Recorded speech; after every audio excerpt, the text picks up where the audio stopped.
Ako si Noel. Tamad ako pero may pangarap ako. Kaya, samahan niyo ako. At dito ngayon ay nakasakay ako sa tricycle papunta sa school. At kasama ko ngayon ang aking pinsan si Seya. Kaya nga pala kami maaga ngayon pumasok ni Seya dahil inusap kami ni ngayon ni Mama Nalo. Mimikapan namin at aayusin namin ang kanyang estudyante upang lumaban sa buwan ng wika. At dito nga ay may hinatid pa si Kuyang driver papuntang bawan ng estudyante. Kahit late na kami ay pumayag na rin kaming ihatid siya kasi malilate din naman yung nursing na estudyante. At dito nga ay nagpapakute muna kami ng aking pinsan bago pumasok ng school. Dito nga ay nakababa na kami ngayon ng tricycle at kinukuha na lang ng pinsan ko yung sukli ko. At dahil nga bawal mapasok ng cellphone sa school ay ipapahabiling ko muna ang cellphone ko. Abangan nyo na lang ako mamaya paglabas ko. Bye-bye! So ayun nga guys, dahil kakalabas ko lang ng school, ang daming tumatawag sa akin. And shoutout nga pala dyan kay Krisha Manalo. Ay! Shoutout nga rin pala dyan kay Ate Delsa and Byron Bakay. At dito nga ay may tumatawag sa aking kaklase ko at isama ko daw siya sa vlog ko. Shoutout sa'yo, Anthony Suna. Dito ay tamang pakyut na lang ako kasi nagugutom na ako habang naglalakad ako. And sumama nga pala yung si Dylan Gambawa. Shoutout sa'yo, Dylan. At dahil nga nagugutom na ako and dumaan ako dito sa bakery dahil nagugutom na nga ni ako. Pabili po. Pabili.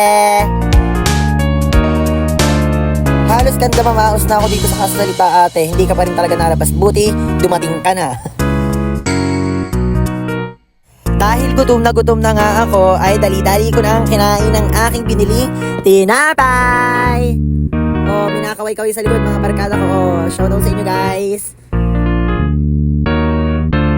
Dito nga ay nadaanan ko ang pinakamatandang simbahan ng Bawan, ang Immaculate Conception.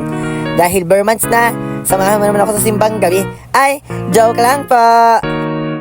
At dito nga ay nakita ko tong tatlo kong kabarkada. Hi Ivan, hi Allen, hi Rain, shoutout sa inyo. Oh, masama pang tingin sa akin yan. Oh. Dahil nga nagutom muli ako ay inaantay ko ngayon umalis to mga nakaupo sa tindahan ni Jerome. Dito nga ay nakaupo na ako ngayon sa tindahan ni Jerome at nakabili na ako ng siomai. At kasama ko nga pala si Shaina dyan at si Carl Jetro. Dito ay tamang patakam lang ako sa inyo habang nakakain. Oh, bakit pa yun sa camera?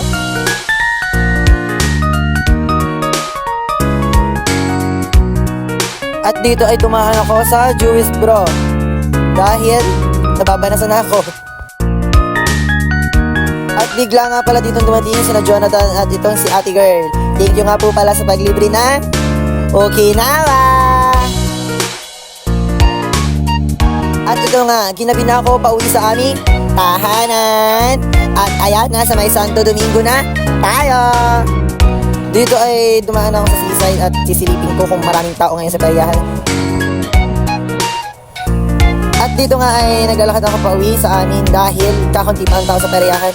At so ayun lang guys, magpapaalam na ako sa inyo. Bye bye!